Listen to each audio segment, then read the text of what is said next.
Merhabalar değerli çocuklar. Şimdi sizlerle 10, 100 ve 1000 ile kısa yoldan çarpma işlemini inceleyeceğiz. Öncelikle 10, 100 ve 1000 ile kısa yoldan çarpma işlemine geçmeden çarpma işlemiyle ilgili videomuzun linkini aşağıya bırakacağım. Bu konudan önce onu incelemenizde fayda var. Önce 25 ile 10'u çarpalım. Birler basamağına baktığımız zaman bir sayısını, bir rakamını görüyoruz. Bir rakamıyla önce 5'i sonra 2'yi çarpıp en sonunda 0'ı en sonuna ekleyeceğiz. 1 çarpı 5 yazıyoruz. 5. 1 çarpı 2 2 ve en son gördüğümüz 0'ı alıyoruz. Sayımızın sonuna ekliyoruz. 25 ile 10'u çarptığımız zaman sonuç olarak 250'ye ulaşırız. Hemen ikinci örneğimize gelelim. 30 ile 20'yi çarpmışız. Yine sayımızın birler basamağındaki rakamlarını çarpacağız. Dolayısıyla az önce söylediğimiz gibi sıfırlarımızı görmezden geliyoruz. Çünkü sayımızın sonuna ekleyeceğiz. 2 çarpı 3 6 ve gördüğünüz üzere sıfırları ve ikinci sıfırımızı sayımızın sonuna ekleyip 600 sayısına ulaşırız. Üçüncü örneğimize gelelim. 42 ile 50'yi çarpmışız. Yine sıfırı burada görmezden geliyoruz ve 5 çarpı 2 10, elde var 1. 5 çarpı 4 20, elde de 1 vardı, 21.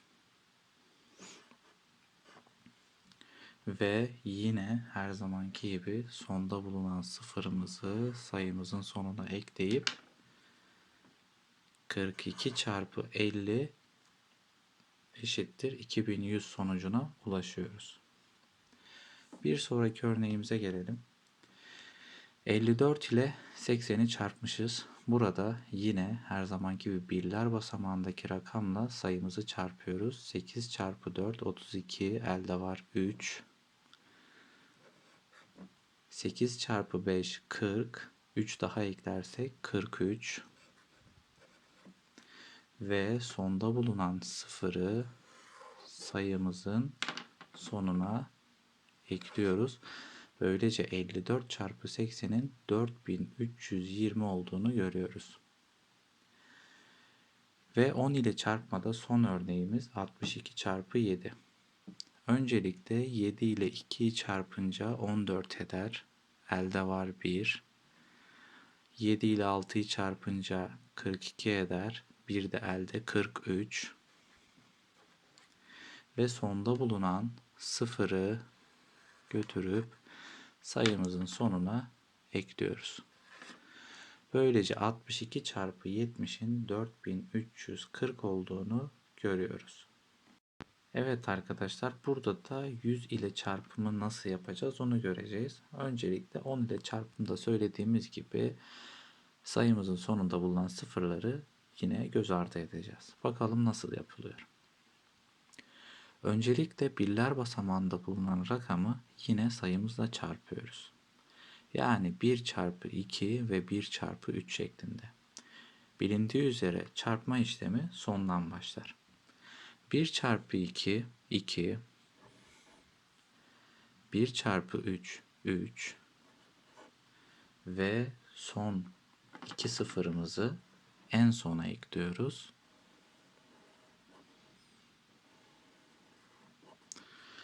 Böylece 32 çarpı 100 3200 ettiğini görüyoruz. Hemen ikinci örneğimize geçelim. Burada 40 ile 300'ü çarpmışız. Buradan farklı olarak 40 da onun bir katı olduğu için yine sıfırımızı görmezden geliyoruz. Birler basamağındaki sayıları çarpıyoruz. 4 çarpı 3 12 ve sıfırlarımızı ikinci sıfırımız, üçüncü sıfırımız. Bunları sayımızın sonuna ekliyoruz.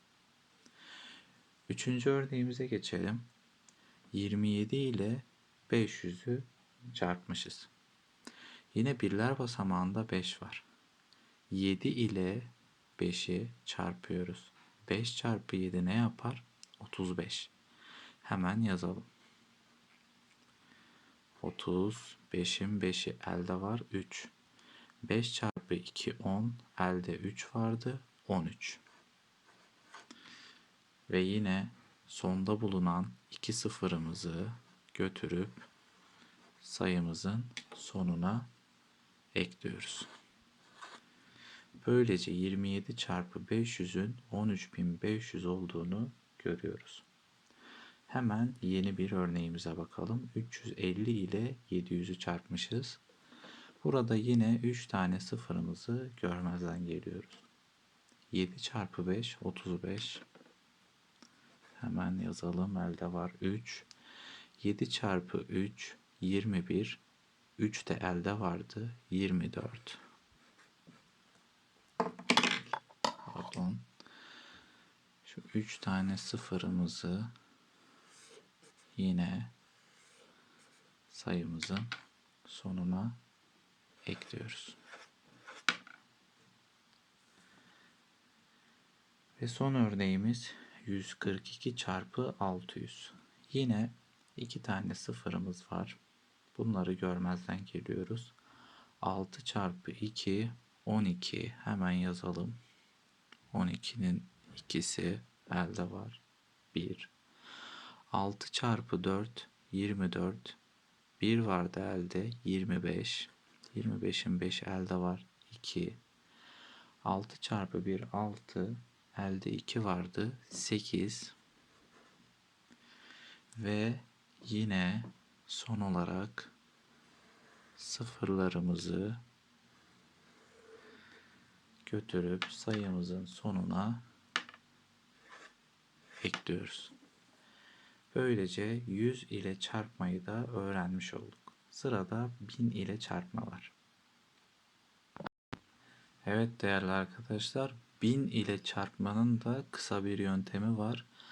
Yine her zamanki gibi az önce 10 ile çarpma ve 100 ile çarpmada yaptığımız gibi birler basamağındaki sayıyı sayımızla çarpıyoruz. Çarpma işlemi sondan başladığı için 1 ile 2 ve 1 ile 8'i çarpıp kalan 3 tane sıfırı en sona ekliyoruz. Hemen yapalım.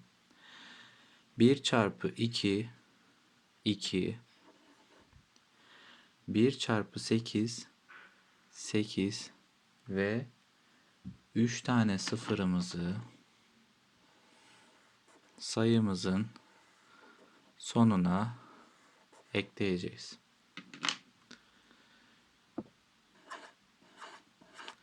Görüldüğü üzere 82 çarpı 1000'in 82.000 olduğu kısa bir yoldan çözüldü.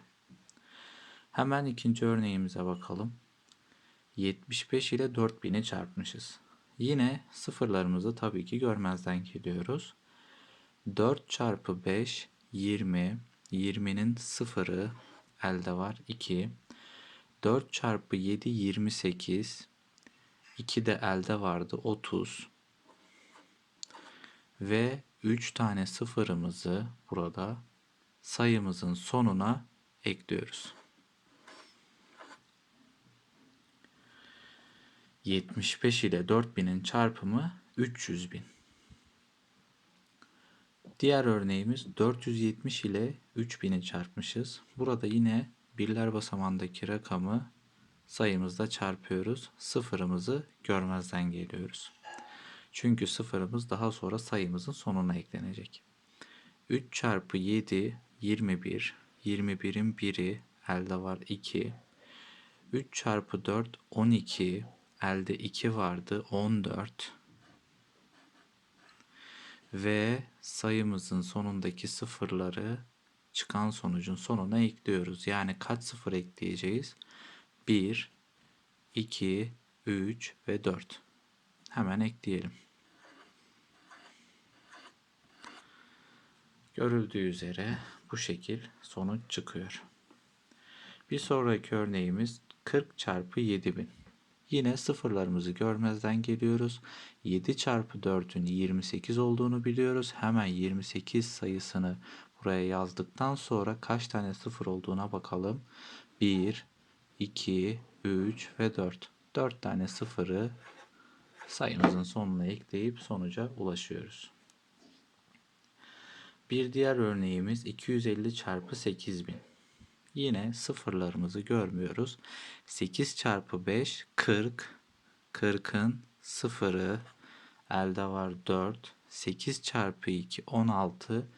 Elde 4 vardı. Eklediğimiz zaman 16'ya 4 eklediğimiz zaman 20 yapar. Burada kaç tane sıfırımız var? 1, 2, 3 ve 4. Hemen sonuna ekleyelim. Böylece sonuca ulaşıyoruz. Evet değerli arkadaşlar, bu ve benzeri videoların devamı için kanalımıza abone olup videomuzu beğenmeyi unutmayın. Başarılar dilerim.